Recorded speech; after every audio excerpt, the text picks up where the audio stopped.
Hello students, study with वंदना अग्रवाल में आपका स्वागत है। आज हम पढ़ेंगे 6 क्लास का ज्योग्राफी का चैप्टर भारत, जलवायु, वनस्पति तथा वन्य प्राणी। यानी कि हम आज इंडिया की क्लाइमेट, नेचुरल वेजिटेशन और वाइल्ड लाइफ के बारे में जानेंगे। तो देखो, जैसे कि आप ये सुनते हो, जब आप न्यूज़पेपर देखते हो या टीवी देखते हो या रेडियो पर सुनते हो, तो एक वेदर फोरकास्ट आता है, मीन्स मौसम की जानकारी कि आज मौसम ऐसा रहेगा, आज इतनी गर्मी रहेगी, इतनी नमी रहेगी या वायु में इतनी आर्द्रता रहेगी। तो फिर हमारे मन में ये सवाल उठता है कि ये मौसम क्या है। तो मौसम वायुमंडल में दिन प्रतिदिन होने वाला परिवर्तन है। यानी कि डेली जो मौसम में परिवर्तन होता है ना, जैसे हम देखते हैं सुबह को तो बहुत अच्छा सा मौसम होता है, लेकिन जैसे जैसे सूरज ऊपर चढ़ता है तो गर्मी होती चली जाती है और रातें थोड़ी ठंडी होती हैं दिन की अपेक्षा। तो ये सारी चीज़ें मौसम हैं, दिन प्रतिदिन होने वाला चेंज मौसम कहलाता है। अब बात करते हैं कि भारत में कितने प्रकार के मौसम पाए जाते हैं। तो भाई भारत में 4 प्रकार के मौसम पाए जाते हैं, जिसमें एक मौसम होता है सर्दी का, जो होता है दिसंबर से लेकर फरवरी तक। दूसरा मौसम है गर्मी का, जो होता है मार्च से मई तक। तीसरा मौसम है वर्षा, जो होता है जून से सितंबर तक। और इस वर्षा के मौसम को हम दक्षिण पश्चिम मानसून का मौसम भी कहते हैं, क्योंकि इस समय मानसूनी वर्षा होती है भारत के अधिकांश हिस्सों में। एक हमारा मौसम होता है शरद ऋतु, शरद मौसम या शरद ऋतु, जो कि अक्टूबर और नवंबर में होता है। इस समय जो मानसून होता है वो वापस लौट रहा होता है, तो इसको हम ऑटम सीजन भी बोलते हैं। अब बात करते हैं इन मौसम की क्या क्या विशेषताएं हैं। जैसे कि शीत ऋतु है। शीत ऋतु क्यों होती है? शीत ऋतु इसलिए होती है कि जिस समय सूरज की किरणें पृथ्वी पर सीधी नहीं पड़ती हैं, पृथ्वी के जिस हिस्से पर सूरज की किरणें सीधी नहीं होती हैं, वहाँ पर शीत ऋतु होती है। तो इसी तरीके से इस समय पर, यानी कि दिसंबर से लेकर फरवरी तक भारत में सूरज की सीधी किरणें नहीं पड़ती हैं, तो उत्तर भारत का जो तापमान है वो कम हो जाता है और यहाँ पर सर्दी का मौसम स्टार्ट हो जाता है। अब अगर हम बात करें ग्रीष्म ऋतु की, तो इस समय पर सूरज की सीधी किरणें हमारी पृथ्वी पर या हम कहें भारत पर पड़ती हैं। तापमान बहुत अधिक हो जाता है, यहाँ तक कि दिन के समय एक गर्म और शुष्क हवा बहती है, जिसे लू कहा जाता है। अगर हम बात करें दक्षिण पश्चिम मानसून या वर्षा के मौसम की, तो ये एक ऐसा समय है जब मानसून आता है। इस समय जो हवा है ना, वो बंगाल की खाड़ी और अरब सागर से, मीन्स आप सोचो बंगाल की खाड़ी किधर है? नीचे की तरफ है ना। बंगाल की खाड़ी पूर्व में है और अरब सागर पश्चिम में है। यहाँ से हवा चलती है जो कि उत्तर भारत की तरफ चलती है, यानी कि जो लैंड वाला एरिया है उसकी तरफ हवा बहती है। तो क्योंकि ये हवा समुद्र से और पृथ्वी स्थल की तरफ बहती हैं, लैंड की तरफ बहती हैं, तो इनमें नमी होती है। और जब ये हवा पहाड़ से टकराती हैं तो भारत में वर्षा होती है अधिकांश हिस्से में। भाई ये हमारी पश्चिम बंगाल और अरब सागर की तरफ से तो चली और ये टकराई हिमालय से जाके, तो वर्षा कहाँ होगी? पूरे उत्तर भारत में उस समय पर वर्षा होती है। इसके बाद आता है मानसून के लौटने का मौसम या शरद ऋतु। तो अब ये हवा यहाँ पे कब तक रहती है? सितंबर तक। उसके बाद ये हवा स्थल भागों से फिर लौटकर बंगाल की खाड़ी की ओर बहती हैं, तो ये मानसून के लौटने का समय है। तो भारत का जो दक्षिण का भाग है, वहाँ पर ज़्यादातर जो वर्षा है वो इसी समय होती है। यानी कि वहाँ पे एक तरीके से हम कह सकते हैं सितंबर और अक्टूबर में वर्षा का मौसम होता है, और इसको हम रिट्रीटिंग ऑफ मानसून भी बोलते हैं। ठीक है। उसके बाद अब एक शब्द हमारी इस बुक में आया, जलवायु। हमने मौसम के बारे में पढ़ा कि मौसम दिन प्रतिदिन होने वाला चेंज है, लेकिन जब जो वो मौसम है वो कई वर्षों तक ऐसा ही रहता है, तो जो उस मौसम की औसत दशा है उसको उस जगह की जलवायु कहा जाता है। यानी लगातार हम 5-6 साल तक किसी स्थान विशेष के मौसम का अध्ययन करें और ये क्लियर हो जाए कि इन दिनों यहाँ पर इस तरह का मौसम रहता है, तो फिर वो वहाँ की जलवायु मान लिया जाता है। और इसीलिए भारत की जलवायु को मानसूनी जलवायु कहा जाता है। मानसूनी जलवायु में जो मानसून शब्द है वो अरबी भाषा के मौसम से लिया गया है, जिसका अर्थ होता है मौसम। अब क्योंकि भारत उष्ण कटिबंध में है, हमने जब पृथ्वी के 3 ताप कटिबंध पढ़े थे तो हमने उसमें देखा था कि इक्वेटर के ऊपर कर्क रेखा और इक्वेटर के नीचे मकर रेखा तक का जो एरिया है वो उष्ण कटिबंध कहलाता है, क्योंकि वहाँ पर जो सूरज है उसकी सीधी किरणें पड़ती हैं। साल में बिल्कुल 1 या 2 बार तो ऐसा होता है जब सूरज बिल्कुल सर के ऊपर होता है, तो ये वाला एरिया आता है उष्ण कटिबंध में। तो हमारा भारत भी सेम उसी में पड़ता है। इसकी पहचान क्या है?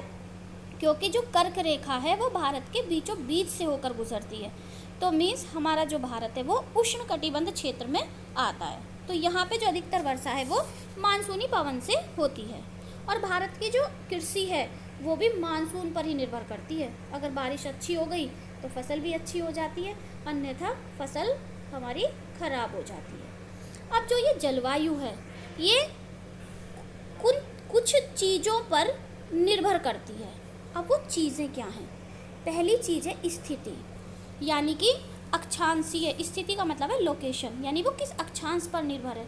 हमने देखा था ना कि देशांतर की वजह से तो टाइम और डेट चेंज होते हैं, और अक्षांश की वजह से उस स्थान की जलवायु निर्धारित होती है। तो किसी स्थान की जलवायु उसकी स्थिति, ऊंचाई, यानी कि वो कितनी ऊंचाई पर है, समुद्र तल से कितनी ऊंचाई पर है। आपने देखा होगा ना, जो समुद्र तल से जो प्लेन एरिया है वो जल्दी गर्म हो जाते हैं, लेकिन जैसे जैसे हम ऊंचाई पर जाते हैं ना पर्वतों पर, तो मौसम ठंडा होता चला जाता है। तो दूसरी चीज़ जो जलवायु को प्रभावित करती है वो है ऊंचाई। तीसरी चीज़ है समुद्र से दूरी, डिस्टेंस फ्रॉम द सी। अब भाई समुद्र से दूरी के आधार पर भी जलवायु निर्भर करती है, क्योंकि जब हम समुद्र के पास वाले एरिया में रहते हैं तो मौसम एक जैसा रहता है, ना तो बहुत ज़्यादा ठंड पड़ती है और ना ही बहुत ज़्यादा गर्मी पड़ती है। लेकिन जैसे जैसे समुद्र से दूरी बढ़ती चली जाती है तो उसी तरीके से मौसम में गर्मी भी बढ़ती चली जाती है। और एक चौथी चीज़ है उच्चावच या रिलीफ। इसकी वजह से भी मौसम जो जलवायु है वो इस पर भी डिपेंड करती है। उच्चावच का मतलब है किसी स्थान की जो सबसे ऊंची स्थिति है और जो सबसे नीची स्थिति है उसके बीच का डिफरेंस। तो भारत में हमें जलवायु में क्षेत्रीय विभिन्नता का अनुभव इसीलिए होता है। क्यों होता है?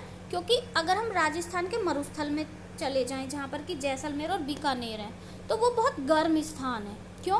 क्योंकि वो समुद्र से भी दूरी पर है और वो पर्वतीय क्षेत्र भी नहीं है। जबकि जम्मू और कश्मीर में द्रास और कारगिल ये क्योंकि पर्वतीय क्षेत्र हैं, तो यहाँ पर बर्फीली ठंड पड़ती है। अगर हम मुंबई या कोलकाता जैसी जगह पर चले जाएं, तो क्योंकि मुंबई और कोलकाता समुद्र तट पर हैं, तो यहाँ की जलवायु मध्यम है, ना तो बहुत ज़्यादा गर्म है और ना ही बहुत ज़्यादा ठंडी। विश्व में जो सबसे अधिक वर्षा होती है, याद करने वाला फैक्ट है ये, मेघालय में मौसिनराम एक जगह है जहाँ पर विश्व में सर्वाधिक वर्षा होती है। तो ये हमने बात की जलवायु की। अब हम देखते हैं प्राकृतिक वनस्पति। तो भैया प्राकृतिक वनस्पति क्या है? प्राकृतिक वनस्पति ऐसी घास, झाड़ियाँ या पौधे जो बिना मनुष्य की सहायता के उपजते हैं, यानी कि जो नेचुरली ग्रो कर जाते हैं, वही नेचुरल वेजिटेशन कहलाते हैं। अब ये भी अलग अलग प्रकार की जलवायु में अलग अलग तरीके से पाई जाती है। जो वनस्पति है उसमें भी वर्षा की जो मात्रा है वो बहुत ज़्यादा महत्वपूर्ण होती है। तो भारत में जलवायु की विभिन्नता के कारण अलग अलग तरह की वनस्पति पाई जाती है। जैसे पर्वतीय क्षेत्र में पर्वतीय वन पाए जाते हैं, और अगर हम समुद्र तटीय इलाके की बात करें तो वहाँ पर मैनग्रोव्स पाए जाते हैं, और अगर हम मरुस्थल की बात करें तो वहाँ कटीली झाड़ियाँ और कांटेदार जो भी पेड़ पौधे हैं थोड़े बहुत मिलते हैं वो कांटेदार होते हैं। तो इस तरीके से जो जलवायु है वो भी वर्षा पर भी डिपेंड करती है। अब हम बात करते हैं कि भाई हमें वनों की आवश्यकता क्यों है। तो ये क्वेश्चन आप सबको आता होगा बहुत आसानी से। भाई पेड़ पौधों से हमें ऑक्सीजन मिलती है ना, वो कार्बन डाइऑक्साइड को ग्रहण करते हैं। पेड़ पौधे मिट्टी की जड़ों को बांध कर रखते हैं, जिससे कि जो मृदा का अपरदन है वो रुक जाता है। इसके अलावा पेड़ पौधों से हमें ईंधन, लकड़ी, चारा, जड़ी बूटी, लाख, शहद, गोंद, इतनी सारी चीज़ें प्राप्त होती हैं। और वन में वन्य जीव रहते हैं तो वो उनका प्राकृतिक निवास भी है। लेकिन एक चीज़ और जो आपको बतानी है कि पेड़ों की बहुत ज़्यादा कटाई के कारण हमारी जो प्राकृतिक वनस्पति है ना वो धीरे धीरे नष्ट होती जा रही है। तो इसके लिए हमें क्या करना है? हमें अधिक से अधिक मात्रा में पौधे लगाने हैं, और जो पेड़ बचे हैं ना उनकी रक्षा करनी चाहिए। हमें उन लोगों से ये कहना चाहिए कि वो उन्हें ना काटें और हम जितना हो सके उतना नए पौधे लगाएं और जो हमारे पुराने पेड़ हैं उनकी सुरक्षा करें। देखो ये एक डायग्राम बना हुआ है, इसमें बताया हुआ है कि हमें पेड़ पौधों से क्या क्या चीज़ें प्राप्त होती हैं। यहाँ पर आप देखकर आसानी से पता लगा सकते हो कि वन हमारे लिए कितने ज़्यादा कीमती हैं। अब आते हैं वन्य प्राणी। तो भाई वन्य प्राणी, वन जो है, वन में वन्य जीव रहते हैं और वनों में जंतुओं की हजारों प्रजातियाँ, बड़ी संख्या में सरीसृप, उभयचर, पक्षी, स्तनधारी, कीट और कृमियों का निवास होता है। तो वन्य जीव क्या है? वनों में रहने वाले जो जीव जंतु हैं वही वन्य जीव कहलाते हैं और ये हम लोगों के लिए बहुत ही ज़्यादा ज़रूरी भी हैं। अगर हम बात करें राष्ट्रीय पशु पक्षी की, तो वो आप सबको पता है कि बाघ हमारा राष्ट्रीय पशु है और मोर हमारा राष्ट्रीय पक्षी है। भारत में सांपों की भी सैकड़ों प्रजातियां पाई जाती हैं, लेकिन जब वन कटते हैं ना, पेड़ पौधों की संख्या कम होती है, तो फिर भारत में जो ये जानवर हैं ना, इनकी भी संख्या धीरे धीरे कम होती जा रही है। और एक और जो खतरा है वो ये है कि जब पेड़ पौधे कम हो जाते हैं ना, तो ये जंगली जानवर शहरों की तरफ आने लगते हैं। जैसे आपने बहुत सारे न्यूज़पेपर में पढ़ा होगा कि मेरठ में तेंदुआ आया या फिर नैनीताल के किसी होटल में तेंदुए को घूमते हुए देखा गया। तो ये सारी घटनाएं कब होती हैं?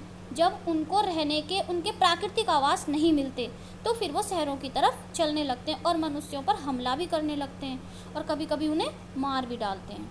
तो हमें क्या करना है? हमें वनों की भी सुरक्षा करनी है और वन्य जीवन की भी सुरक्षा करनी है। अगर हम वनों की सुरक्षा करेंगे तो फिर वन्य जीव अपने प्राकृतिक आवास में ही रहेंगे और वो इधर उधर नहीं घूमेंगे। तो बस आज के हमारे चैप्टर में यही सारी चीज़ें थी जिनको हमने अच्छे से डिस्कस कर लिया।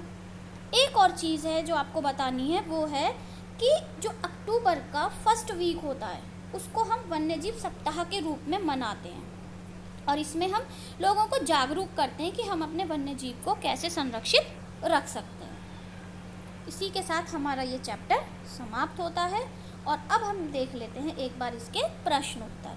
तो प्रश्न उत्तर इसके कौन कौन से हैं? कौन सी पवन भारत में वर्षा लाती है? तो भाई वो है मानसूनी पवन। और ये इतनी महत्वपूर्ण क्यों है? क्योंकि मानसूनी पवन की वजह से ही भारत में वर्षा होती है और भारत की जो कृषि है वो वर्षा पर ही डिपेंड करती है। अगर वर्षा नहीं होगी तो हमारी कृषि भी बहुत ज़्यादा अच्छी नहीं होगी, यानी जो हमारी फसलें हैं वो सूख जाएंगी और उनमें ज़्यादा पैदावार नहीं होगी। तो इसलिए ये हमारे लिए बहुत ही ज़्यादा महत्वपूर्ण है। भारत के विभिन्न मौसमों के नाम लिखिए।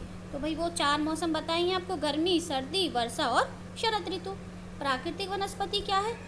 जो वनस्पति बिना किसी मनुष्य की सहायता के नेचुरल तरीके से खुद ही ग्रो हो जाती है, वो प्राकृतिक वनस्पति कहलाती है।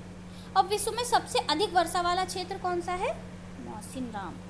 जंगली बकरी और हिम तेंदुए कहाँ पाए जाते हैं? तो भाई हिम तेंदुए, हिम माने बर्फ, तो यानी कि ये हिमालय क्षेत्र में पाए जाते हैं। दक्षिण पश्चिम मानसून के समय जो आर्द्र पवनें हैं वो कहाँ बहती हैं? तो वो बहती हैं समुद्र से स्थल की ओर, तभी तो उनकी वजह से बारिश आती है। ठीक है, अब हम देखते हैं खाली स्थान भरें। गर्मी में दिन के समय जो शुष्क और गर्म पवनें चलती हैं उन्हें क्या कहते हैं हम? लू। आंध्र प्रदेश और तमिलनाडु में कब होती है बारिश? शीत ऋतु में, या हम कह सकते हैं जाड़े के मौसम में बहुत अधिक मात्रा में वर्षा होती है।